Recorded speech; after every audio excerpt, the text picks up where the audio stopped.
Hello, everyone. Welcome back to another episode of Liv's Thoughts. Tonight, we have a wonderful little topic I've been pondering. YOLO, but also YOLO. You only live once, but you only live once. Let me read you my opening statement on my paper. Also, if I sound ill, it's because I'm ill tonight. If I'm wiping my nose a lot, it's because I'm ill. I think I caught the cold, you guys. First time in 2 years I've been sick. I had such a wonderful streak going. And then someone at my work got me sick. Disappointing, but we're going to get through this. We are going to get through this regardless. I told you guys I was uploading a video tonight. We're uploading a video tonight. Now, back to the video. You only live once, so do what you want. But you only live once, so live with intention. It's kind of a little bit of a paradox, you know what I mean? I personally, when I think of this line that I wrote, I think of my career.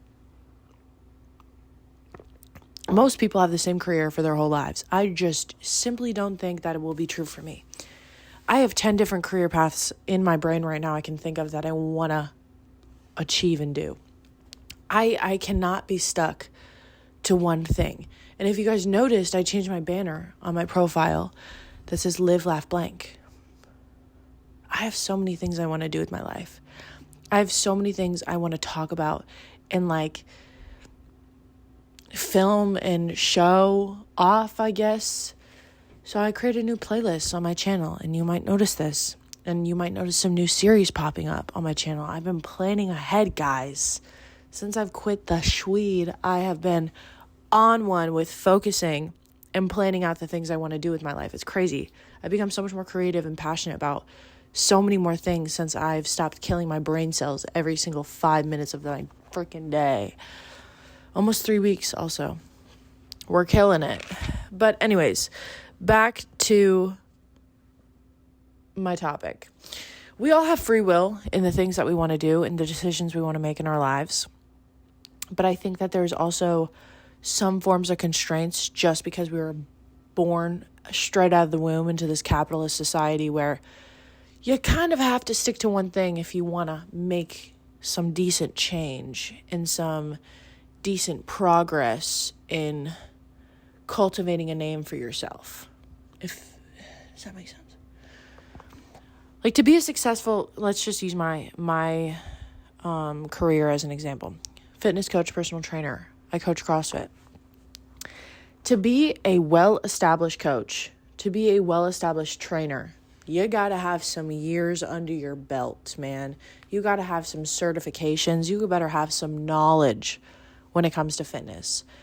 And the way you make a buttload of money, and I know plenty of trainers that are making 250 plus from sessions, 1 hour sessions, because they've been doing it for so long, because they have a good rapport, because they have a good,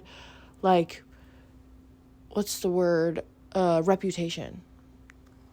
Their clients love them, but it's because they're good at their jobs. And I know a lot of careers are very similar to this, where you got to put in the work, you got to put in the time, especially to be able to climb your rank. And I just don't have the brain capacity to do that. I have 17 bazillion different career options in my brain right now that I want to do. I still want to be a hairdresser. Surprisingly, I don't think anyone on this channel knew this, but there was a good period of my life where I wanted to be a hairdresser so bad. Part of me wants to be a baker. I don't even bake for real. I bake probably once or twice a month, but owning a little bakery would be so fun. Part of me wants to own a coffee shop. I've been working in coffee since I've been 15. I love coffee. I know so much about it. Barista out the wazoo, latte art out the wazoo. I have a lot of knowledge about coffee, actually. But then I also want to own my own gym. I want to be a creative. I love doing art. I know that to be a creative, there's so many fields in creativity. And I wanted to work in TV and film for a long time and I wanted to be a technical director for sports broadcasting, for basketball specifically. There's so many things that I want to do with my life. And when we talk about you only live once, you do have a ticking time clock with your life. It's so scary to really think about. But if we're able to live with intention every single day and kind of follow, I don't want to say spirit guides, but our spirit guides, what every decision we make has a parallel outcome of the other decision we could have chose with that. So I think parallel universes 100% exist with literally every decision we make. It was my choice to make this video tonight. It was my choice to hit re-record when I messed up 4 times before this. Every single video that I've recorded before this has the outcome of me finishing that video and posting on YouTube. You know what I mean? So when we live with intention and we follow these decisions that the universe is giving us on the daily, I think when you use your discernment and you use what feels truly best for you, you're able to cultivate that dream life for yourself. And the part of like the YOLO part of it, the fun part of the YOLO, is that every decision you make is inherently up to you. You have free will to make your own decisions. And that is so powerful, but also terrifying, because what if I mess up? What if the video I recorded before this was the one that was gonna pop off my YouTube? You know what I mean? What if, like, I don't know. There's so many decisions. What if I decided not to make this topic tonight? Like, I would have sat down and worked on my other video I was going to literally work on. Like, I have a video that I'm planning that actually requires me editing. Guys, editing is hard. I'm not going to lie. Like, that, it takes time. I have mad respect for people that, like, sit down and edit video essays for real.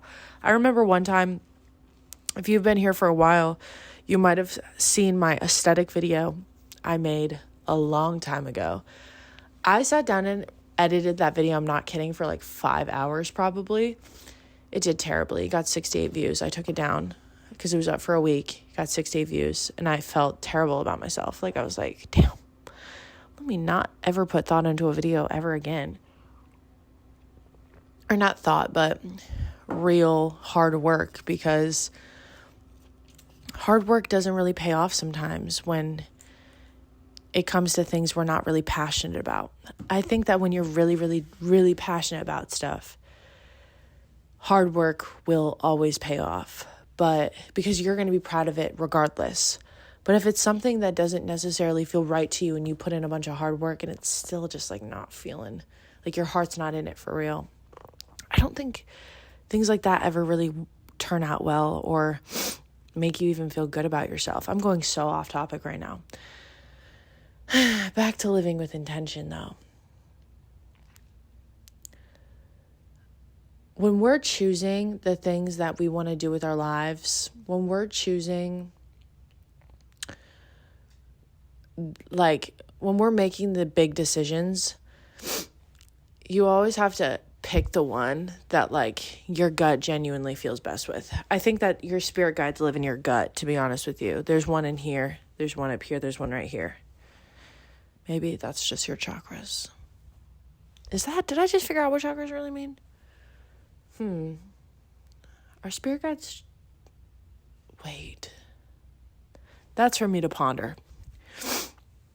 Anyways, when you really follow the decision that feels best for you, I think you'll get the outcome you want every single time. And if that's leaving your job and following a new career path, that's doing that. But I think when you're making a decision that feels really big and really scary, there's always going to be like the what if, but the what if never really, I guess I'm only speaking from my personal experience. Like, for example, moving to Texas. This was one decision where I think I needed to do it, but I don't think it was the right decision for me. Like, I think I knew in my heart of heart I didn't want to move here. Surprise, guys, I don't like this place.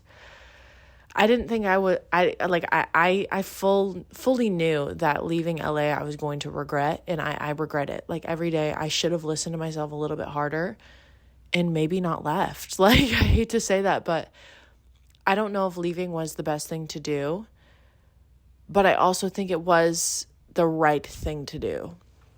And when I told myself I was going to move, that immediate decision felt so correct.